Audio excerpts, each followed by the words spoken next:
क्या सच में नेपाल ने लिपुलेक और लिम्पियाधुरा पर अपना दावी छोड़ दिया है? ऐसा भी क्वेश्चन है अभी के वक्त में। क्या लगता है हम लोग एग्जैक्टली तो नहीं कर सकते हैं। हमारा जो आउटस्टैंडिंग डिस्प्यूटेड प्रॉब्लम्स है हमारा लिपुलेक और काला पानी का, उसको सॉल्व करने के लिए I think he is open. हम लोग अब बाइलैटरली जी with open mind and open heart हम लोग डिस्कस करके एक कॉम्प्रोमाइज़ एक उसमें पहुंचने के लिए हम तैयार हैं करके एक मैसेज हो सकता है। अगर वो है, I think that this is a very good move. एक unstable Nepal means an unstable relation with India and China. Bharat और चाइना दोनों में स्टेबिलिटी नहीं आएगा अगर नेपाल में पॉलिटिकल स्टेबिलिटी न हो तो। जी तो भारत तो चाहता ही है, जब यहाँ पर स्टेबिलिटी हो जाता है तब जो है एक सेंसिबल और दोनों देश का विकास के लिए एक रास्ता खुल जाएगा जी।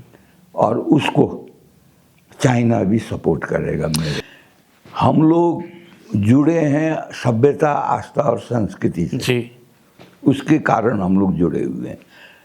हम लोग दो कंट्री हैं मगर एक ही सभ्यता है, एक ही आस्था है और एक ही हमारा कल्चर है। हाँ।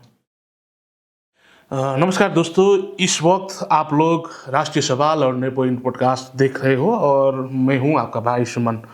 आज हम नेपाल और भारत के विषय में, सीमा और अन्य रिश्ते के विषय में बातचीत करने वाले हैं। बातचीत करने के लिए विश्लेषक श्याम बस्नेत जी आज हमारे पास मौजूद है। सर, स्वागत है आपको। धन्यवाद। अभी नेपाल में एक न्यूज़ बहुत चल रहे हैं जहाँ की नेपाल द्वारा जारी किया गया नए सिक्के में लिपुलेक और लिम्पियाधुरा को भी समावेश किया। जो चुच्चे नक्शा नेपाली बोलते थे उसको नेपाल से हटाने की तैयारी कर रहे हैं, ऐसा वो लोग बोल रहे हैं। नेपाल में इसकी बहुत चर्चा है।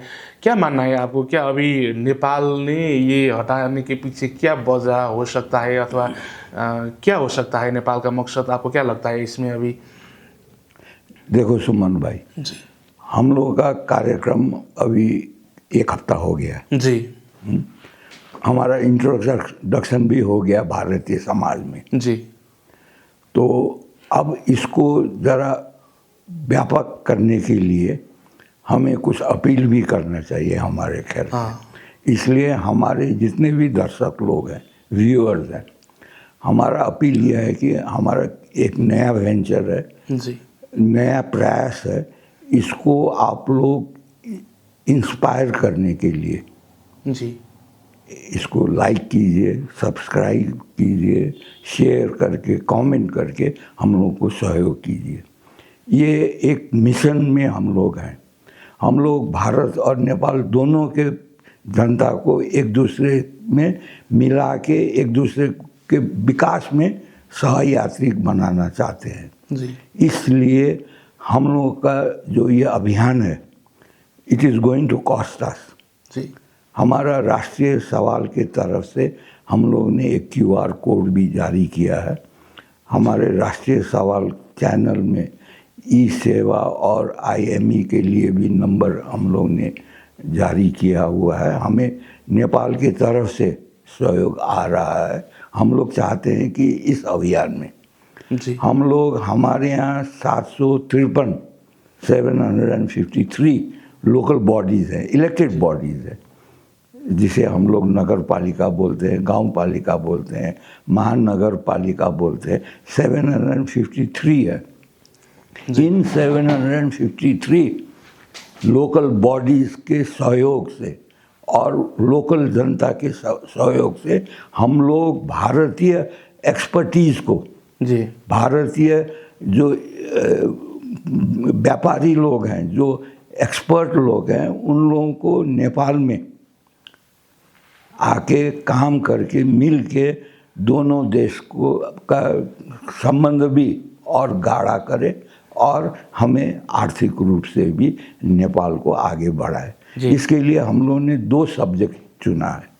एक है टूरिज़्म। जी टूरिज़्म में हम लोग का रिलीजियस टूरिज़्म है, एडवेंचर टूरिज़्म है और हमारा नेचुरल टूरिज्म है। ये 3 चीज़ है। दूसरा हमारा है नेचुरल फार्मिंग। जी भारत अभी नेचुरल फार्मिंग में बहुत आगे बढ़ गया है। हम लोग भी चाहते हैं Nepal whole country natural farming में कन्वर्ट हो। उसके लिए हमें मार्केट चाहिए, कनेक्टिविटी चाहिए, हमारा ट्रांसपोर्टेशन का फैसिलिटी चाहिए। अगर दोनों देश मिल जाएं हाँ तो टूरिज़्म और नेचुरल फार्मिंग और उससे रिलेटेड जितने भी इंडस्ट्रीज़ है, स्मॉल स्केल इंडस्ट्रीज़, इसमें हम लोग भारत का सहयोग नेपाली जनता को डायरेक्ट दिलाना हमारा उद्देश्य है। मेन एम ये है। जी इसलिए हम लोग अभी हाफ ऑफ द टाइम हम लोग नेपाल का पॉलिटिकल विश्लेषण करेंगे। नेक्स्ट एपिसोड से हाफ ऑफ द टाइम हम लोग इन 2 विषय में सब्जेक्ट में बात करके एक अंडरस्टैंडिंग डेवलप करना चाहते हैं। अभी के तो वक्त में अभी जो सुमन भाई ने उठाया ये जो लिपु लेक को माइनस करके हमारे कॉइन्स में जो नए कॉइन बनाने की नया बातचीत coins नेपाल में हो रहा है, ऐसा चर्चा है। इसका सच्चाई क्या है, ये भी एक महत्वपूर्ण प्रश्न बन गया है अभी के वक्त में। क्या सच में नेपाल ने लिपु लेक और लिम्पियाधुरा पर अपना दावी छोड़ दिया है? ऐसा भी क्वेश्चन है अभी के वक्त में। क्या लगता है आप? हम लोग एग्जैक्टली तो नहीं कर सकते हैं जी, पर अगर इसमें कोई मैसेज है, अगर हमारे प्राइम मिनिस्टर मिस्टर बालन शाह जी कुछ पॉलिटिकल मैसेज देना चाहते हैं तो इसका मैसेज ये हो सकता है कि हम लोग अब बायलैटरली और पॉलिटिकली जी हमारा जो आउटस्टैंडिंग डिस्प्यूटेड प्रॉब्लम्स है हमारा लिपु लेक और काला पानी का, उसको सॉल्व करने के लिए I think he is open, अपना ओपन माइंड रख के बात करने के लिए तैयार हैं। ये मैसेज, अगर पॉलिटिकल मैसेज है कोई, तो ये मैसेज होना चाहिए कि हम लोग अब बायलैटरली जी with open mind and open heart हम लोग डिस्कस करके एक कॉम्प्रोमाइज़ एक उसमें पहुंचने के लिए हम तैयार हैं करके एक मैसेज हो सकता है। अगर वो है, I think that this is a very good move. जी, अभी के वक्त में देखें तो क्या है, ऐसे ही बोलें तो नेपाल के जो कैबिनेट है उसने इसको अभी के लिए निर्णय कर चुका है, ऐसा बोल रहे हैं मीडिया। फिर भी सरकार के तरफ से कोई ठोस कुछ भी वक्तव्य तो बाहर नहीं आया है। फिर भी अगर उसको हटाया है तो इसको ऐसे बुझना चाहिए कि बालेन ने अब नई कूटनीतिक संवाद के लिए रास्ता खोला है, ऐसा समझना चाहिए।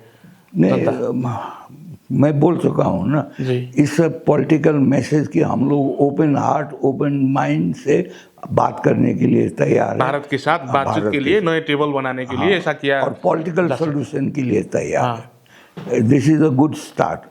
अगर है, आई डोंट नो, हम लोग कंफर्म नहीं कर सकते हैं, लेकिन अगर कुछ स्टेटमेंट आए गवर्नमेंट की तरफ से जी तो हम लोग और कंफर्म होंगे। नेक्स्ट एपिसोड में इसको हम लोग और कंफर्म करके बात करने के लिए with confidence we can explain. अभी हम लोग अंदाज ही लगा सकते हैं और कुछ भी नहीं। जी जी, अगर ऐसा है तो क्या होगा नेपाल में, इसका असर क्या होगा? अगर लिपु लेक और लिम्पियाधुरा का उड़ान अगर नेपाल ने छाड़ दिया तो नेपाली जनता के बीच में, पब्लिक के बीच में क्या माइंडसेट बन जाएगा अगर ऐसा बालेन शाह ने किया तो? देखो सुमन भाई, जब तक हमारे यहाँ स्टेबिलिटी नहीं होता है नेपाल में, पॉलिटिकल स्टेबिलिटी, इकोनॉमिकल स्टेबिलिटी और पीस जी, जब तक नहीं होगा तब तक हमारा रिलेशन, लॉन्ग टर्म रिलेशन हमारे दोनों पड़ोसियों से असंभव है। जी, एक unstable Nepal means an unstable relation with India and China. Bharat और चाइना जी। दोनों में स्टेबिलिटी नहीं आएगा अगर नेपाल में पॉलिटिकल स्टेबिलिटी न हो तो। जी। तो भारत तो चाहता ही है। मोदी जी ने अपने 2 मैसेज में, पहले के जो prime minister, interim prime minister को सुशीला जी को जो मैसेज दिया था कि भारत नेपाल का शांति और स्थिरता के लिए अटल समर्थन है करके जो मैसेज दिया था, और रवि और बालन जी को, दोनों को, before he became a prime minister, जो कॉन्ग्रेचुलेशन मैसेज दिया था, उसमें भी यही चीज़ कहा है ना। तो नेपाल का पॉलिटिकल स्टेबिलिटी, इकोनॉमिकल प्रॉस्पेरिटी में ही भारत और चाइना दोनों का भी पॉलिटिकल स्टेबिलिटी रिलेशन में उसमें आधारित है। जी। तो मोदी जी तो समझाना चाहेंगे ही, उनको एडवाइस भी करेंगे, उनको रास्ता भी दिखाएंगे हमारे ख्याल से। इन शॉर्ट पीरियड 1 घंटा 1.5 घंटा जो 1 to 1 वो लोग बात करेंगे, मेरे ख्याल से यही मेन टॉपिक बालन की भारत के भ्रमण के दौरान। हाँ, मोदी जी से खास करके। जी। जब यहाँ पर स्टेबिलिटी हो जाता है तब जो है एक सेंसिबल और दोनों देश का विकास के लिए एक रास्ता खुल जाएगा। जी। और उसको चाइना भी सपोर्ट करेगा मेरे। आपने कहा दोनों देश के जो ये अभी बालेंद्र शाह के भारत के भ्रमण के चर्चा है, अगर बालन भारत में जाकर मोदी जी से बातचीत करें तो दोनों देशों की डेवलपमेंट में, विकास में मदद मिलेगा। आपने ऐसा कहा, कैसे विकास में मदद या बोलूँ राहत मिलेगा अगर नेपाल और भारत के प्राइम मिनिस्टर को भेंटघाट हो, बातचीत हो, तो कैसे दोनों देशों की विकास होगी? इसमें आपका कैसे एक्सप्लेन करेंगे इस विकास की परिभाषा को अभी के वक्त में? देखो, हम लोग नेचुरली बहुत रिच कंट्री है। जी। नेपाल। हाँ। प्लस हम लोग अभी 21st सेंचुरी के टेक्नोलॉजी में अभी हम लोग एंट्री नहीं किए हैं अभी तक। जी। पॉलिटिकली थोड़ा बहुत शुरू हुआ है, लेकिन economically, development wise, infrastructure wise, connectivity wise, transit wise हम लोग 21st सेंचुरी में दरवाजे पर खड़े हैं। जी। हमें अंदर ले जाने के लिए हमें भारत और चीन दोनों का सहयोग चाहिए। हमें पैसे की सहयोग नहीं है। हमारे यहाँ every month more than 20,000 crore Nepali currency हमें रेमिटेंस में आता है, in terms of, in shape of dollars, foreign currency में आता है। भारत से जो आता है वो अलग है। हमारे ख्याल से 30,000 करोड़ नेपाली पैसा एवरी मंथ हमारे यहाँ एंट्री होता है। जी। That is more than sufficient for our economical development. उसे हमें अच्छी तरह से, जैसे मोदी जी ने भारत को गाइड किया है, जी, वो एक्सपीरियंस अभी भारतीय जनता के पास है। हाँ। हम लोग वर्चुअली वर्जिन कंट्री है। हम लोगों का देश में अभी 21st सेंचुरी का इंफ्रास्ट्रक्चर डेवलपमेंट ने कोई नुकसान नहीं पहुंचाया है। आज हमारे यहाँ जितना भी इंफ्रास्ट्रक्चर डेवलपमेंट होगा वो भारत चाइना का जो पास्ट एक्सपीरियंस है, हाँ, वो हमारे यहाँ रिपीट नहीं होगा, वो हम जानते हैं।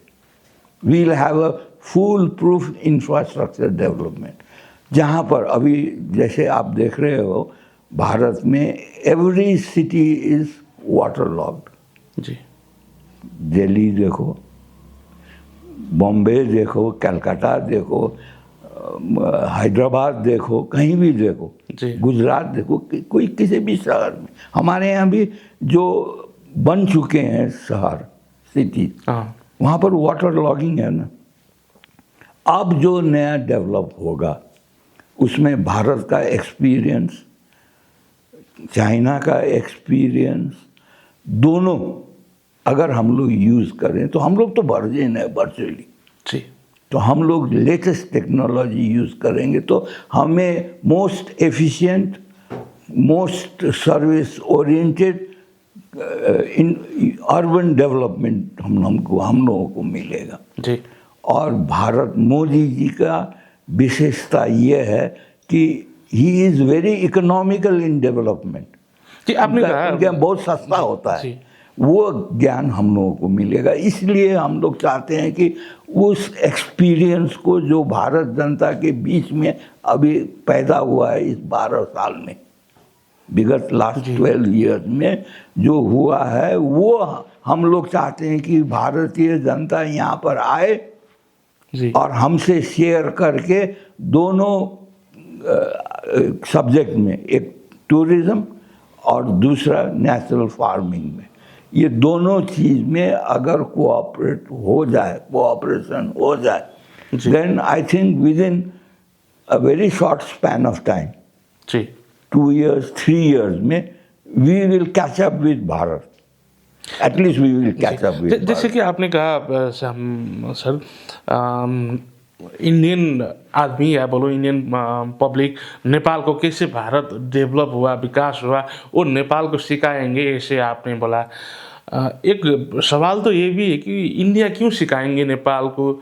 इसमें नेपाल को विकास होने से भारत को क्या फ़ायदा होगा, ये भी तो सवाल है। नेपाली लोग तो क्या समझते हैं कि भारत नेपाल का दुश्मन देश है, ऐसा नेपाली लोग समझते हैं। बहुत सारे नेपाली लोग नेपाल को कभी विकास ना हो ऐसा भारत चाहता है, ऐसा बोलते हैं नेपाल। अगर आपने जैसा बोला भारत ने नेपाल को अगर कैसे डेवलप होना है, कैसे इकोनॉमिकली ग्रो होना है, ये बात सिखाएंगे तो क्यों सिखाएंगे, ये सवाल अभी उठ रहा है मेरे मन में।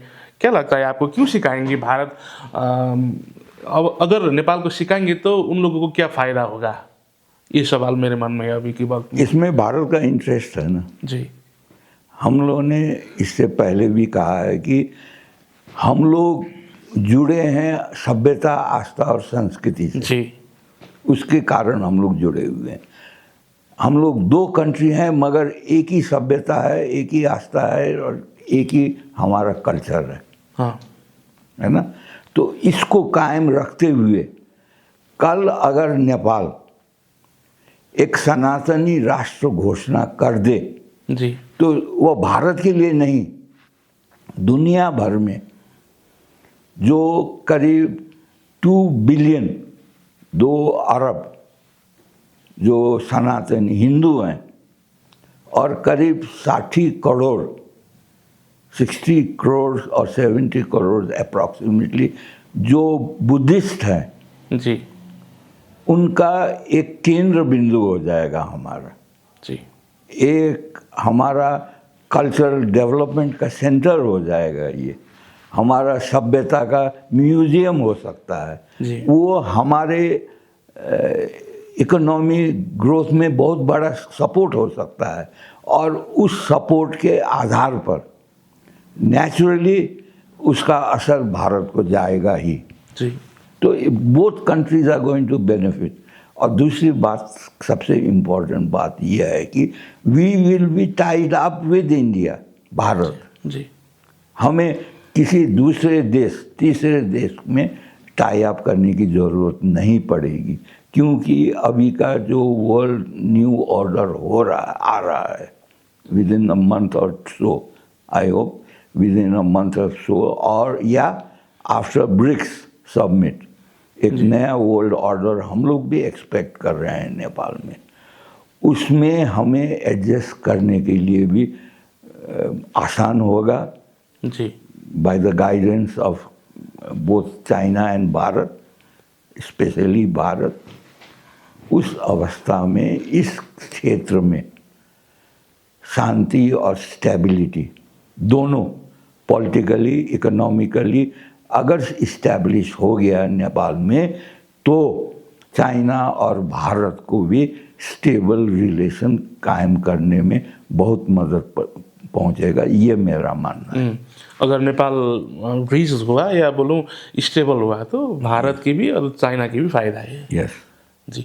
अभी के वक्त में क्या कैसे हो सकता है, जैसे कि नेपाल तो अभी भी पॉलिटिकली अस्थिर है, अनस्टेबल है, क्योंकि कभी भी नेपाल में फिर कोई राजनीतिक भूकंप जाने की संभावना है, ऐसा बोला जा रहा है।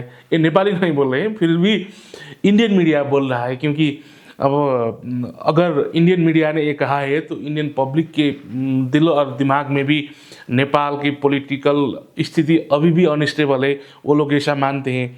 अभी नेपाल के वो लोगों को माने तो अब ये जो पॉलिटिकल अनस्टेबल सिचुएशन नेपाल में इस वक्त ऐसा वक्त में इंडिया नेपाल को क्यों सपोर्ट करेगा, या बोलूँ इंडियन लोग नेपाल में क्यों आएंगे, क्यों सपोर्ट करेंगे, ये भी तो सवाल है अभी। नहीं, सबसे बड़ा प्रॉब्लम यह है फ्रॉम द पब्लिक साइड। जी। नेपाली जनता ने 2/3 मेजोरिटी देके एक पार्टी को जी, इस्टेब्लिश राष्ट्रीय स्वतंत्र पार्टी, उसको इस्टेब्लिश कर दिया है। जी। जनता ने तो अपना जो कर्तव्य है वो पूरा कर दिया। जी। जो अभी थोड़ा सा डाउट है, भारतीय प्रिंट मीडिया में जो अभी न्यूज़ आ रहा है उसमें हमारे ख्याल से 75% सत्यता है। There is truth in it. जी। क्योंकि हमारे यहाँ अभी जनता ने तो 2/3 मेजोरिटी दे दिया, लेकिन ये 2/3 मेजोरिटी एक जगह जी अभी दिखाई नहीं देता है। जैसे अभी कुछ कानून ऐसे बने हैं जो पब्लिक एक्सेप्ट नहीं कर रहा है। हमारे यहाँ जो नया टैक्स इलेक्ट्रिसिटी में, हमारा मॉडर्न स्कूल्स में, मॉडर्न हेल्थ फैसिलिटी में जो लगाया गया वो जनता एक्सेप्ट नहीं कर पा रही है। जी। पहली बात यह। दूसरी बात यह है कि 75 lakh people personal have been affected by our cooperative institutions, जिसे हम लोग सहकारी बोलते हैं। जी। उन लोगों का डिपॉजिट कोऑपरेटिव वालों ने खाके डकार दिया, उसको भी सॉल्व करना है। ये दो चीज़ अगर सॉल्व हो जाए, हमारा एग्रीकल्चर का प्रॉब्लम हमने कहा है कि it's only way that we can solve it not by chemical fertiliser but by natural farming. अभी बहुत बड़े स्केल में हो रहा है भारत में, ये कंफर्म्ड है। और इसका जो इन्वेंशन किया, जो टेक्नोलॉजी जो इन्वेंशन हुआ वो आर्ट ऑफ लिविंग से हुआ है। जी। हमारे गुरुजी की तरफ से। हाँ। तो we are very close in this thing. जब भारत उस स्केल में, मैग्नम स्केल में कर रहा है तो उसके अंदर कुछ न कुछ तथ्य होगा, फैक्ट्स होगा, तभी तो जा रहा है। जी।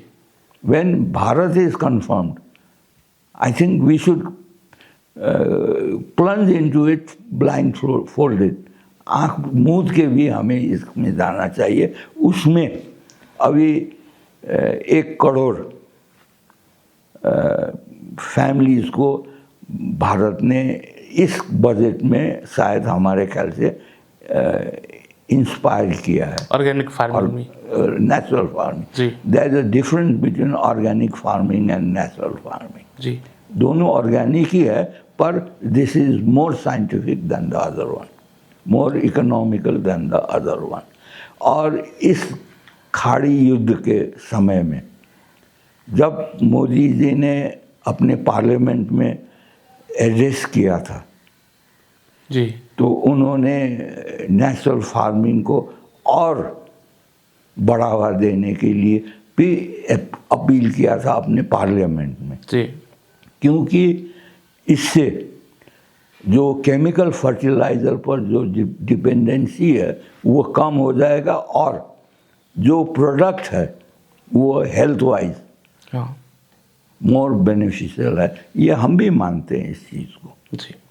मेरा खुद बड़ी बेटी she is a senior teacher of Art of Living. जी।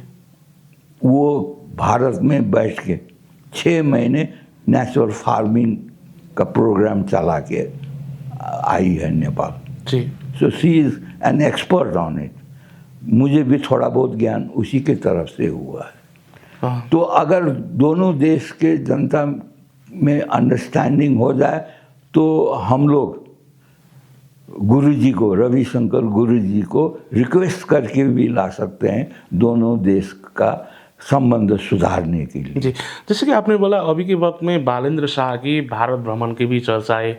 अगर बालेंद्र शाह की अभी के वक्त में भारत भ्रमण हो जाए तो क्या वो आपने जैसे बोला नेचुरल फार्मिंग की कंसेप्ट को या बोलूँ और भी बहुत सारे बात आप कह रहे हो, अब ये सब बिजनेस क्या इन्वेस्टमेंट या बोलो ये बिजनेस ये कॉन्सेप्ट बालेंद्र शाह नेपाल में क्या ले आ पाएंगे?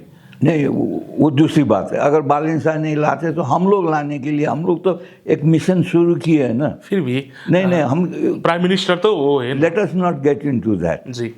जब पब्लिक इंटरेस्टेड हो जाएगा तो पब्लिक खुद लेके आएगा। You don't need government to government agreement on this. ये कोई बात नहीं है। बात यह है कि जाने से पहले कम से कम भारतीय पक्ष को, बालेन को ये विश्वास दिलाना चाहिए कि पूरा गवर्नमेंट हमारे साथ है। 182 मेंबर्स हैं, इलेक्टेड मेंबर्स हैं, they are all behind us, behind me. अगर वो चीज़ भारतीय पक्ष को, हमारे यहाँ राजनीतिक स्थिरता है, अगर वो चीज़ विश्वास दिलाने में अगर बालन जी असफल हो गए तो मेरे ख्याल से ये विजिट भी सफल नहीं होगा। अभी कुछ खेल हमारे यहाँ हो रहा है। Everyone is very worried about it. हम लोग चिंतित है। अभी रवि जी कुछ वक्तव्य दे रहे हैं। अभी हमारे जो फिनेंस मिनिस्टर, उनका जो रवैया है, जैसा वो अभी 2-4 कानून लेके आए हैं, टैक्स लगाए हैं, उससे जनता नाखुश है। जी। सोशली हम लोग इनस्टेबल हैं। अभी भी हमारा कृषि क्षेत्र में अभी भी जो कृषक हैं वो लोग असंतुष्ट हैं। हमारा इंफ्रास्ट्रक्चर का डेवलपमेंट का कोई ठोस प्लान ये गवर्नमेंट बना नहीं पाई है। जी। और हमारा बॉर्डर जो है, जो अभी जो 100 रुपीज़ से ऊपर का जो सामान लाने पर जो रिस्ट्रिक्शन है, उसको कैसे दूर किया जाए। हाँ। इस चीज़ का जब तक हल नहीं होगा तब तक नेपाल में राजनीतिक स्थिरता नहीं आएगा। जी। ये चीज़ मैं भी मानता हूँ। तो इसको before leaving for Bharat Delhi, हमारे प्राइम मिनिस्टर को एक विश्वस्त आश्वासन देना चाहिए। जी। जनता को विश्वास दिला के उनको भारत जाना चाहिए। अगर इस विश्वास के बगैर वो गए तो हमारे ख्याल से भारत का जो रिस्पांस होगा, जी, that will not be won, और उससे हमें लॉन्ग टर्म फायदा नहीं होगा। उसी चीज़ को मद्देनज़र रखते हम लोग ने ये कार्यक्रम किया। हमें भी ये गवर्नमेंट, ये यंग टर्क्स जो हैं, यंग जो हमारे जो एमपीज़ हैं, ये 4 महीने में उन्होंने मैच्योरिटी नहीं दिखाया है। इसी से हम लोग चिंतित हैं। इसीलिए हम लोगों ने ये कार्यक्रम आगे बढ़ाया है। नहीं तो हमें क्या ज़रूरत है। अगर गवर्नमेंट सही तरीके से आगे चलता तो हम गवर्नमेंट से ही संतुष्ट हो जाते। हमें ये इस उम्र में हमें ये मिशन चलाना कोई हमें ज़रूरी भी नहीं था। जी बिल्कुल। इसलिए हम क्या चाहते हैं कि भारत को जाने से पहले, before leaving for Delhi, he should fix, at least make believe the people of Nepal that the leader is strong, there is no discontent between his members of parliament. जी He has the full support. वो उसको prove करना चाहिए. Without that, going to leaving for Delhi will be fruitless. जी जी Shyam sir, आपने इस वक्त हमारे साथ ये जो बातचीत करने के लिए समय दिया, इस वक्त के लिए मैं आपको बहुत सारा शुक्रिया अदा करता हूँ sir. Thank you so much.